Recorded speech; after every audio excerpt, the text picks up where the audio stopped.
At the age of 5, the doctor said to my mom that if I will be lucky, I will reach 1.50 m. At 7, I could almost reach the plate of my table. So I was still eating with 3 pillows down, sitting on a chair.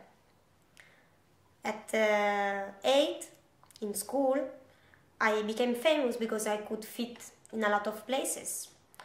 Also a Barbie house. And then people start calling me Dolly Pocket. At 13, 14 years old, I could still go into the museum for free, cinema, exposition, because my mom was still ask for 2 adults and 1 kids. And yeah, then at 15, I get my period.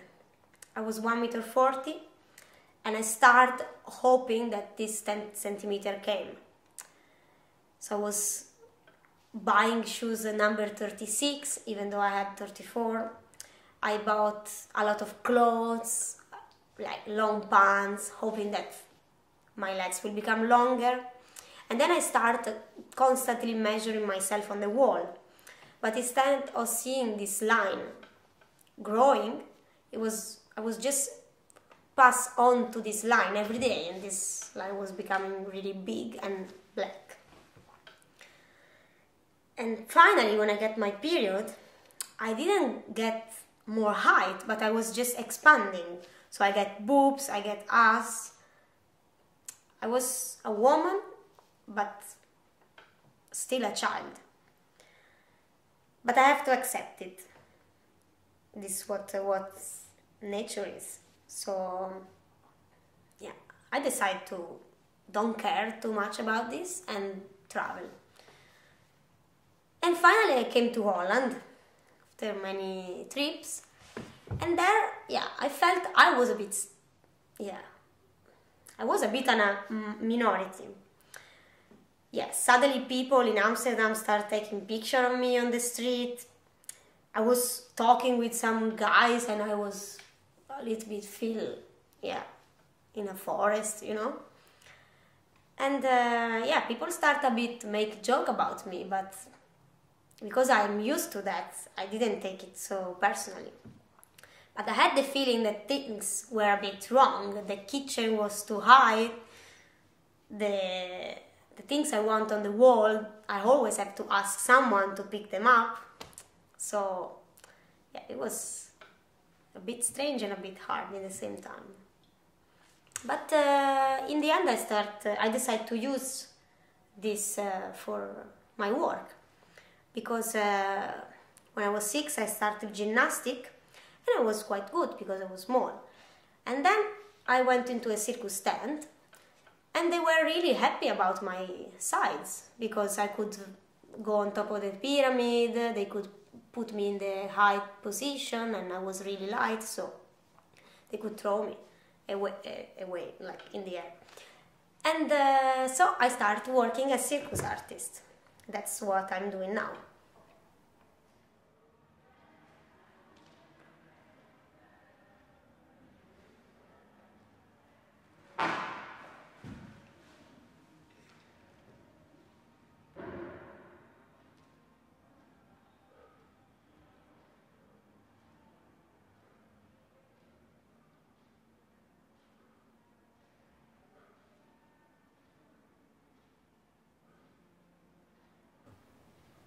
In partner acrobatics as a circus acrobat.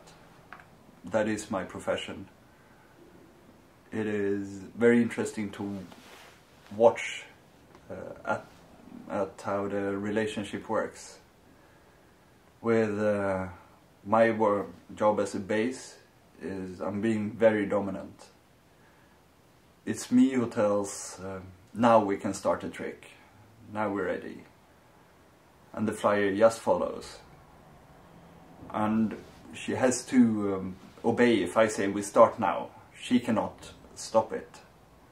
Well, I can stop a trick. If I feel something is going wrong, I can abort. And then I have to make a plan how to solve it. But she is not allowed to abort. anything, because that can become very, very dangerous. Which means that the flyer has to put 100% trust in me. That if whatever choice I make, it has to be the correct one. Because if anything goes wrong, it's not me who gets injured. It is the flyer. I'm on the ground and she's flying in the air. And this you can look at. It is very similar to the old traditional gender roles, with a very dominant male, as a base is usually male, and the flyer is usually female. That has to be very obedient. I'm making all the decisions. And when I look at myself and what I want, and I see these very strict traditional gender roles in my profession, it's that is something I'm really fighting against in normal life. I saw my parents growing up with my father being a very dominant man, and I don't want to have this. That is not what I want in the future.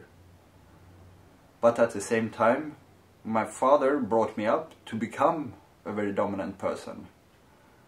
Of course, my father is my role model when I grow up. And also, he made sure that I went in a very male direction.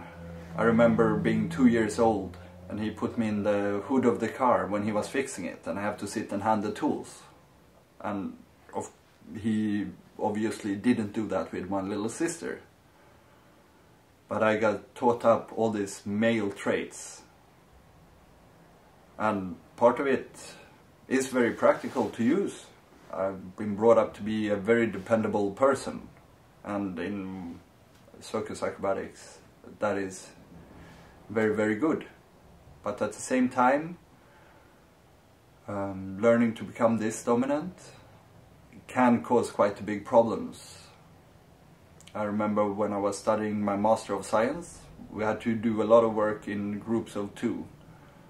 And I was working with a very competent, very smart girl called Anna Witte. But in the end, she told me that she didn't want to work with me anymore because I was totally dominant.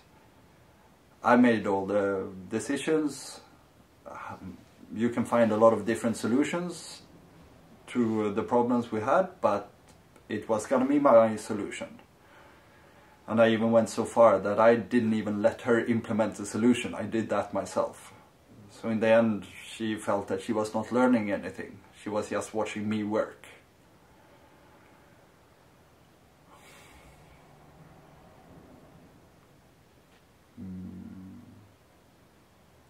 And yeah, I'm thinking a lot about this and what is my part, being dominant, not being dominant, and looking at adapting more female traits, so to say, the traditional female traits. But at the same time, I can see that, yeah, I'm less dominant, not so alpha male when I interact with people, but I am still very dominant, but in a more hidden way. So have I actually changed anything? Or in me? Or is it just the way I do it that I have changed?